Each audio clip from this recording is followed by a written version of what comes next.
वो बंदा बाबर यही कह रहा था, कह रहा कि हमारे लॉयर्स हैं, कनाडा में भी हैं, इधर भी हैं, उनको पता है कि क्या चल रहा है इमिग्रेशन के अंदर।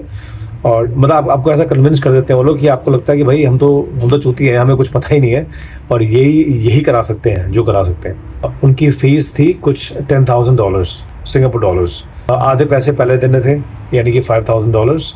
मैंने इनको ईमेल किया रिफंड के लिए, उन्होंने कोई रिप्लाई नहीं करा मेरा।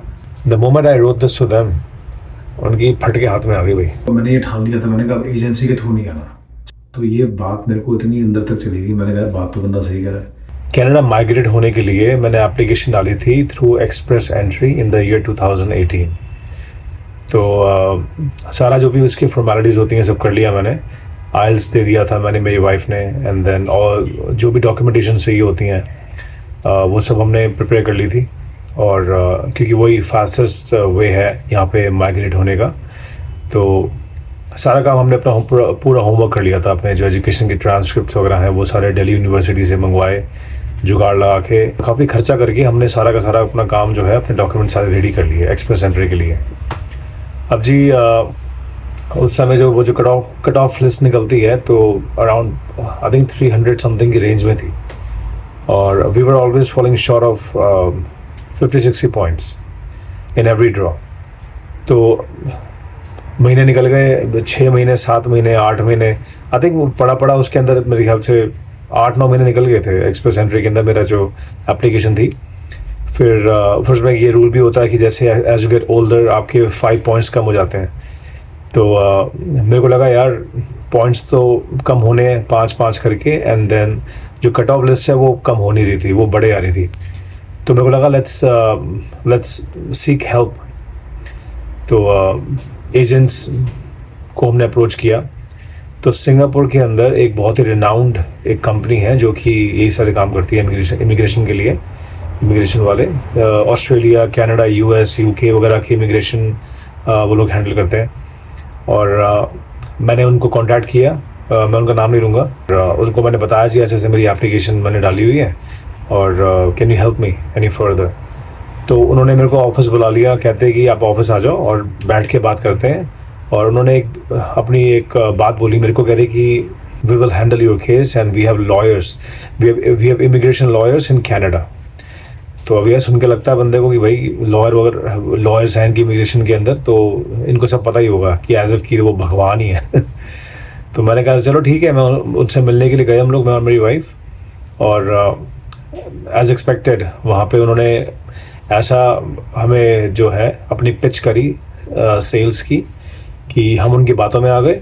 और अब उनका काम होता है कि वो शुरू से आपको पूरा डॉक्यूमेंट्स बताते हैं कि आपको क्या क्या चाहिए, लाइक योर आइल्स हो गया, आपका एजुकेशन के ट्रांसक्रिप्ट्स हो गए, और जितनी भी चीज़ें, पुलिस वेरिफिकेशन, जो भी कुछ है, ठीक है। तो वो सब का सब मैं ऑलरेडी करा चुका था, अपना भी और मेरी वाइफ का भी।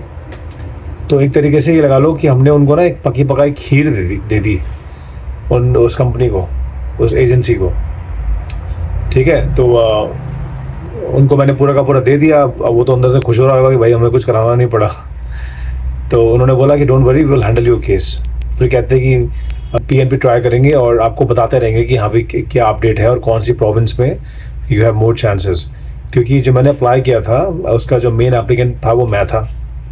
और मैंने मेरा जैसे मैंने पिछली वीडियोस में बताया कि मेरा सिंगापुर में अपना काम था फिटनेस ट्रेनिंग का, तो मैंने उसके हिसाब से मैंने एक्सप्रेस एंट्री के अंदर मैंने अपना अप्लाई किया हुआ था। अब वो कहते हैं कि जी इसकी जो डिमांड है वो उसके हिसाब से आपको हम बताएंगे, नोटिफाई करते रहेंगे। मैंने कहा ठीक है। अब उनकी फ़ीस थी कुछ $10,000 सिंगापुर डॉलर्स, और $1 जो है अभी इस वक्त तो 63-64 रुपीज़ का है, और 2018 में आई थिंक ऐसे होगा 55 के आसपास होगा, 50-55 का। तो $10,000 उनकी फ़ीस थी, और आधे पैसे पहले देने थे, यानी कि $5,000। तो हमको पिच करने के बाद उन्होंने बोला कि आप एक ये डिमांड ड्राफ्ट बनवा के हमारी कंपनी के लिए और आप हम सबमिट कर दो, और will start handling your case. हमने कहा ठीक है। अब हमारी इतनी मत मारी गई थी उस समय, मैंने कहा यार अब कुछ खुद तो कुछ हो नहीं रहा। मैंने कहा चलो ठीक है, इनकी हेल्प लेते हैं यार, देखते हैं ये रिनाउंड, ये इतनी बड़ी कंपनी है यहाँ की, और इतने सारे हमने उनके टेस्टिमोनियल्स वगैरह देखे, वीडियोस देखी, और उनके क्लाइंट्स के हमने इतने टेस्टिमोनियल पढ़े। हमको लगा चल कुछ तो कर देंगे शायद ये लोग। वो बंदा बाबर यही कह रहा था, कह रहा कि हमारे लॉयर्स हैं, कनाडा में भी हैं, इधर भी हैं, उनको पता है कि क्या चल रहा है इमिग्रेशन के अंदर। और मतलब आपको ऐसा कन्विंस कर देते हैं वो लोग कि आपको लगता है कि भाई हम तो चूती हैं, हमें कुछ पता ही नहीं है, और यही यही करा सकते हैं जो करा सकते हैं। ठीक है, तो एनीवे हम लोग गए, हमने डिमांड ड्राफ्ट बनवाया $5,000 का, और उनको हमने दे दिया। कॉन्ट्रैक्ट साइन हो गया, सब कुछ हो गया, और हम लोग घर पे आ गए। एप्लीकेशन सबमिट करने के बाद 1 महीना बीता, 2 महीना बीता, 3 महीने बीते। ठीक है जी, कोई अपडेट, कोई रिप्लाई, कुछ भी नहीं। तो मैंने उनको ईमेल किया, मैंने कहा भाई व्हाट्स गोइंग ऑन, मैंने कहा it's been a while, we haven't heard from you. तो एक उन्होंने उनका आई थिंक एक रेडीमेड कोई रिप्लाई होएगा, वो उन्होंने उठा के चेप दिया, सिर्फ वो नाम वगैरह एडिट करके कि हमने आपका जो केस है वो हम देख रहे हैं, और ये फलाना प्रोविंस के अंदर, पता नहीं कहा, मैनिटोबा, सस्कैचुअन वगैरह में वी आर ट्राइंग, और विल कीप यू पोस्टेड।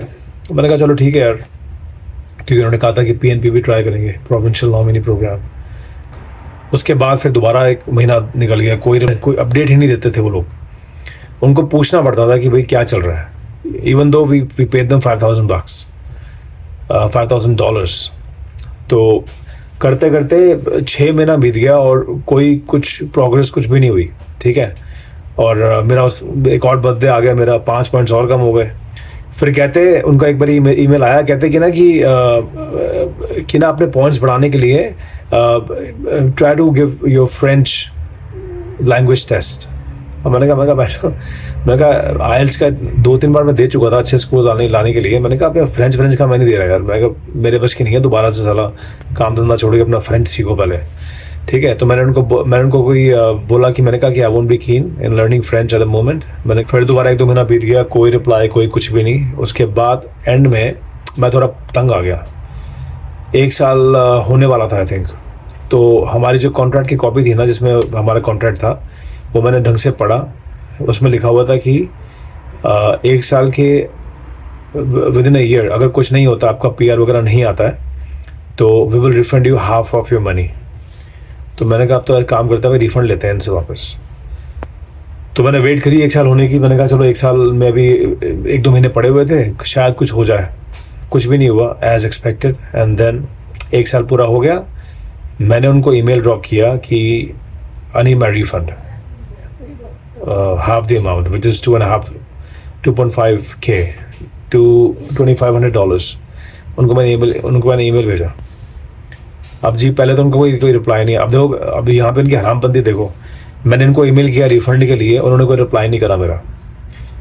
मैंने दोबारा भेजा 1-2 दिन के बाद, मैंने कहा कि ऐसे ऐसे ईमेल चाहिए मेरे को।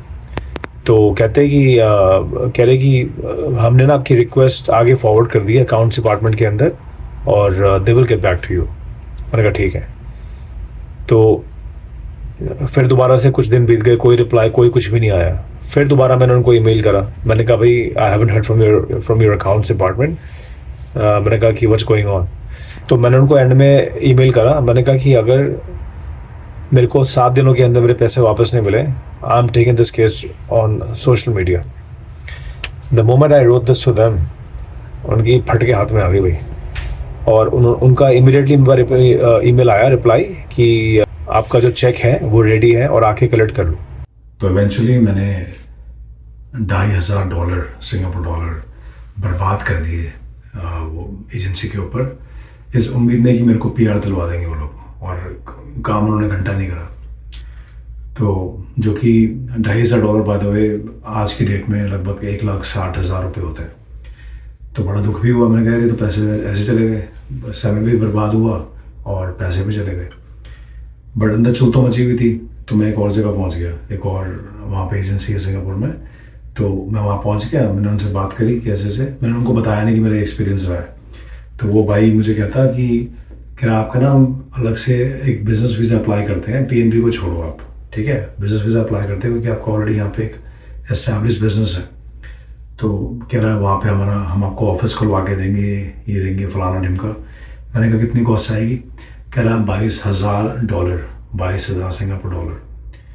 तो आप ये लगा लो कि लूटने के लिए बैठे हुए हैं जगह जगह लोग। तो मैं घर पे आ गया, तो मैं थोड़ा सा आई वॉज वेरी अपसेट। मैंने कहा यार ये हो क्या रहा है, तो मैंने सिंगापुर में मेरा एक दोस्त था वहाँ पे अभी, बिल्कुल एकदम भाई के जैसा। तो उससे मैं डिस्कस कर रहा था, मैंने कहा यार ये ऐसे ऐसे मैंने करा और ऐसा हो गया, मेरे पैसे भी चले गए और टाइम भी वेस्ट हो गया। तो वो बंदे ने मुझे एक बात बोली थी, कहता कि तू पढ़ा लिखा है तो तू ये काम खुद क्यों नहीं करता। तो ये बात मेरे को इतनी अंदर तक चली गई, मैंने कहा बात तो बंदा सही कह रहा है कि पढ़ा लिखा हूँ मैं और पढ़ना लिखना सब कुछ आता है, तो ये डॉक्यूमेंट्स और ये जो भी है ये मैं खुद भी तो कर सकता हूँ। क्योंकि हमें वो कभी कभार आलस हो जाता है कि यार हम कौन करेगा, हमें लगता है कि इनको ज़्यादा पता है एजेंसीज को, बट हम ये भूल जाते हैं कि जितना दिल से जितना डेडिकेशन से हम अपना काम खुद करेंगे ना, ये डॉक्यूमेंटेशन वाला जो भी है वो एजेंसी वाले नहीं कर सकते। जितने मर्जी पैसे देते हैं उनको, उनके लिए हम एक सिर्फ नंबर है, हम एक सिर्फ क्लाइंट हैं और हमसे उनको फीस मिलती है। अगर हुआ तो गुड फॉर देम, उनका टेस्टिमोनियल बढ़ जाएगा। अगर नहीं हुआ बोलेंगे जी हमने आपको पहले कह दिया था, देयर इज नो गारंटी। तो अब जब गारंटी है ही नहीं तो सारा खुद ट्राई करके देख लो ना यार, अगर पढ़ना लिखना आता है तो। एक्चुअली मैंने उस रात को काफ़ी देर तक मैं रिसर्च करता रहा कि ये सेल्फ एम्प्लॉयड प्रोग्राम में क्या रिक्वायरमेंट्स है। तो देखा उसके अंदर था कि 2 साल का रेलिवेंट एक्सपीरियंस चाहिए उनको किसी भी आर्टिस्टिक उसके अंदर फील्ड के अंदर, या फिर कोई एथलेटिक्स है, या फिर कोई कोचिंग है, जैसे कि पर्सनल ट्रेनर हो गया, फिटनेस कोचेज़ हो गए, जो कि मेरी कैटेगरी थी। तो जितना मुझे समझ में आया, जितना मैंने पढ़ा अच्छी तरह, मैं जितना मुझे समझ में आया, तो मेरे को लगा, मैंने एक लिस्ट में लिखना शुरू किया। मैंने कहा मैं ये सब चीज़ें मैं सबमिट करूँगा। तो मेन चैलेंज ये था कि मुझे उनको प्रूव करना था 2 साल का रेलिवेंट एक्सपीरियंस इन कोचिंग। तो अब मेरे पास वो प्रोड्यूस करने का तरीका यही था कि जो मेरी क्लाइंटेल थी सिंगापुर के अंदर, वो सारे इंटरनेशनल क्लाइंटेल थी। कोई फ्रेंच था, कोई अमेरिकन था, कोई सिंगापुरियन था, कोई इंडियन था, कोई अफ्रीकन भी था। तो मैंने 5 क्लाइंट से मैंने उनके क्लाइंट के मैंने रेफरेंस लेटर्स लिए, और मैंने जो मेरा नॉक कोड था, जो कि नेशनल ऑक्यूपेशन कोड होता है कनाडा का, मेरा था 5254 फॉर कोचेस। तो मैंने उसमें सारा उसकी रिक्वायरमेंट देखी, क्या क्या उनमें उनको चाहिए। तो उसी के हिसाब से मैंने 5 रेफरेंस लेटर्स मैंने टाइप करे और अपने क्लाइंट्स को दिए। उनको सिग्नेचर उनसे लेके मैंने वापस लिए और मैंने अपने डॉक्यूमेंट्स में उसको अटैच कर दिया। That was the only way I had to prove my experience as a coach, as a personal trainer. तो likewise मैंने बाकी डॉक्यूमेंट्स भी इकट्ठे करे जो उन्होंने एप्लीकेशन फॉर्म्स उनके थे। अच्छा, by the way, in the year 2019 जब मैंने अप्लाई किया अपने सेल्फ एम्प्लॉयड प्रोग्राम के लिए, उस समय ये थी पेपर एप्लीकेशन। मैंने भी चेक करा है कि आजकल ये ऑनलाइन भी सबमिट होने लग गई है, बट जब मैंने अप्लाई किया था तो उस समय पेपर एप्लीकेशन थी। तो भाई साहब एंड में इतनी बड़ी किताब बन गई थी जो मैंने उनको मेल करी एनवलप में डाल के प्रॉपर, और उनको मैंने सारी पेपर एप्लीकेशन मैंने मेल करी थी। तो उसमें एक चीज़ और भी थी कि I had to get it right, क्योंकि उनमें जगह जगह लिखा हुआ था उन्होंने फिर IRC's की वेबसाइट के अंदर कि अगर कोई डॉक्यूमेंट कम उनको लगता है, कोई कमी पेशी कुछ भी है, so they will simply return the document to us और the application will get rejected. तो I had to get it right. तो जितना मुझसे समझ में आया मैंने उसको करता चला गया। रेफरेंस लेटर्स लिए मैंने, उनके 4-5 फॉर्म्स थे जो उन्होंने डाले हुए थे IRCC ने, उसका प्रिंट आउट लेकर उसको मैंने फिल करा, उसको प्रिंट आउट निकाला, उसको मैंने अटैच किया, करा के सारे डॉक्यूमेंट्स मैंने भेज दिए। नर्वस भी था यार, क्योंकि सब कुछ अपने आप से कर रहा था, कुछ पता नहीं था क्या होने वाला है, ठीक है। तो बट मैंने ये ठान लिया था, मैंने कहा एजेंसी के थ्रू नहीं आना, चाहे साला ना हो कोई बात नहीं, लेकिन मैंने कहा किसी कंसल्टेंसी के थ्रू जाना ही नहीं है, मैंने खुद करूँगा जो करूँगा। तो सबमिट कर दी एप्लीकेशन मैंने। अब जी उसके बाद आ गया कोविड, 2020 की शुरुआत के अंदर आ गया था। तो सबमिट करने के बाद सब कुछ everything came to a standstill. आपको जैसे पता ही है कोविड में क्या हाल हुआ था। तो मेरी एप्लीकेशन की जो एक्नॉलेजमेंट थी ना कि उनको मिल गई है मेरी एप्लीकेशन, वो ही लगभग 4-5 महीने के बाद आई थी। तो मुझे पता ही नहीं था कि मेरी एप्लीकेशन उन तक पहुँची कि नहीं पहुँची है। उनका ईमेल आया 4-5 महीने के बाद कि we have received your application. मैं कहा चलो शुक्र यार कुछ तो हुआ, एप्लीकेशन तो पहुँची इन लोगों के पास। लॉन्ग स्टोरी कट शॉर्ट, 3 साल लग गए IRCC से रिप्लाई आने के लिए मेरे पास कि उनको और डॉक्यूमेंट्स चाहिए मेरे। तो जब उनका ईमेल आया मेरे पास कि ऐसे दे नीड मोर डॉक्यूमेंट्स, तब मुझे लगा भाई अब now something is happening. And में जब IRCTC का मेरे पास ईमेल आया कि आपका PR का एप्लीकेशन सक्सेसफुल हो गया है, तो मेरे को लगा यार ये हो गया। तो जो मैं सारा का सारा मैंने उसको माइंड में सारी बातें आई है कि वो कैसे मैं धक्के खा रहा था एजेंसीज के कि ऐसे कोई इतने पैसे मांग रहा है उतने पैसे मांग रहा है। तो जब मैंने एप्लीकेशन फाइल करी थी, मेरी फ़ीस लगी थी लगभग 3,000 कैनेडियन डॉलर्स, और हाँ, और बाकी मेरा time, that was my investment. तो मैंने टाइम लगाया उसको फिलअप करने में एप्लीकेशन को। आई मेड श्योर कि कोई गलती ना हो उसके अंदर। 10 बारी हर एक चीज़ को मैंने चेक करा। कहने का मतलब यही है कि अगर आपको पढ़ना लिखना आता है तो अपनी एप्लीकेशन को ट्राई करो खुद फाइल करने का। मैं ये नहीं कहता कि सारी एजेंसीज गलत होती हैं, ठीक है, don't get me wrong, there are some good consultancies as well. ज़रूरी नहीं कि बहुत बड़ी कोई कंपनी हो या उसका बड़ा नाम हो। कभी कभार कोई जो छोटे लेवल पे भी करते हैं ना ये इमिग्रेशन के काम, they turn out to be very good. तो मैं यही बोलूँगा आपसे कि यार आपका केस जो है ना PR का है, जो भी है, वो आपसे बेहतर कोई और नहीं जानता, चाहे कोई भी कंसल्टेंसी हो, कोई भी हो, ठीक है। तो आपका केस आप जानते हो, और जितनी डेडिकेशन और मेहनत के साथ आप अपनी एप्लीकेशन फाइल करोगे, उतनी मेहनत और डेडिकेशन के साथ कोई और फाइल नहीं करेगा। सारा मॉनेटरी ट्रांजैक्शन है, सबकी फ़ीस है, तो they will do it for money, ठीक है। और कॉन्ट्रैक्ट में लिखा ही होता है कि अगर आपको नहीं मिला PR तो उसमें उनका कुछ नहीं, उन्होंने अपना पार्ट कर दिया। तो यार अगर आपको पढ़ना लिखना आता है तो खुद फाइल करके देखो ना यार, उसको समझो सारे पॉइंट्स को कि वो क्या मांग रहे हैं, ठीक है। उस हिसाब से अपने डॉक्यूमेंट्स इकट्ठे करते जाओ और सबमिट कर दो। अगर होना होएगा ना तो भी हो जाएगा अगर आप खुद फाइल करोगे। अगर नहीं होना होएगा तो दुनिया को कोई ताकत नहीं करा सकती। कहते हैं ना कि जिसकी जहाँ पे एक डेस्टिनी होती है वो उसको खींच के ले जाती है। और अगर आपने कोई एजेंसी हायर करी भी है या करने वाले भी हो, तो मेक श्योर कि सारी की सारी जो डॉक्यूमेंटेशन है वो प्रॉपर हो। एक एक क्लॉज को पढ़ना है, ठीक है। और मेक श्योर कि उसमें रिफंड की पॉलिसी हो कि अगर इन केस PR वगैरह नहीं मिलता आपको या जो भी आपका केस है, तो रिफंड पॉलिसी क्या है, कितने पैसे वापस मिलेंगे। जैसे मेरे केस में था कि मुझे $5,000 मैंने दिए और मुझे 1 साल के बाद $2,500 वापस मैंने लिए उनसे as a refund. Make sure कि अपना कॉन्ट्रैक्ट ज़रूर पढ़ना अगर आप एजेंसी को हायर करते हो। Otherwise I would urge you to handle your case by yourself, क्योंकि आपसे बेहतर आपका केस कोई नहीं जानता। एक मेरा दोस्त मुझे बोलता है, इंडिया में फ़ोन पे बात हो रही थी, तो वो बोलता कि ऐसे ऐसे यहाँ पे मेरा कोई भैया हैं और वो उनका यही काम है, और पता नहीं 18-20 लाख रुपए लगेंगे और तेरे को वहाँ पहुँचा देंगे और वहाँ पे तेरा जुगाड़ कर देंगे, तेरी सेटिंग कर देंगे। तो मैंने बोला, मैं कहा भाई मुझे कोई जुगाड़ वाले काम नहीं करने। इवन अभी भी कनाडा के अंदर जो हमारे कुछ दोस्त वगैरह यहाँ पे रहते हैं जो कि एजेंट्स के थ्रू यहाँ पे आए हैं, उनका भी यही हाल है यार। कोई एज अ स्टूडेंट आया हुआ है, कोई वर्क परमिट पे आया हुआ है, ठीक है, और यहाँ पे उन्होंने लाखों रुपए दे रखे हैं एजेंसीज को, लेकिन कोई श्योरिटी नहीं है।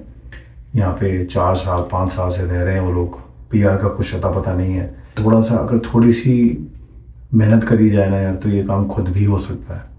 अच्छा, बाय द वे, अभी फ़िलहाल मैंने भी चेक करा, IRCTC ने सेल्फ एम्प्लॉयड प्रोग्राम को पॉज किया हुआ है अंटिल जनवरी 2027 तक, ठीक है। मे भी उनके पास अभी काफ़ी बैकलॉग हो गए होंगे वो पर्टिकुलर प्रोग्राम के लिए, तो उन्होंने भी पॉज किया हुआ है।